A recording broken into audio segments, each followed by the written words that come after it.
কোন কোন ভিটামিনের অভাবে কোন কোন রোগ হয়?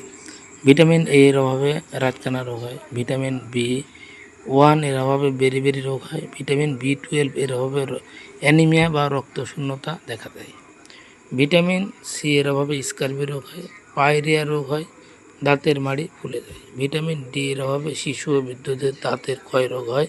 শিশুদের রিকেটস রোগ হয়। ভিটামিন ই এর অভাবজনিত কারণে বন্ধ্যাত্ব হয়, প্রজনন ক্ষমতা হ্রাস পায়। প্রশ্নটি ঘুরেও আসতে পারে যে কোন ভিটামিন প্রজননে সহায়তা করে? Vitamin E.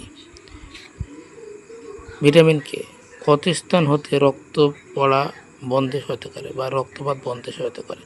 রক্ত জমাট বাঁধতে বা রক্ততঞ্চন প্রক্রিয়ায় সাহায্য করে ভিটামিন কে। শিশুদের কোয়াশিয়রকর রোগ হয় কিসের কারণে? এটি হলো আমিষের স্বল্পতার কারণে। কিসের অভাবে গলগণ্ড রোগ হয়? আয়োডিনের অভাবে।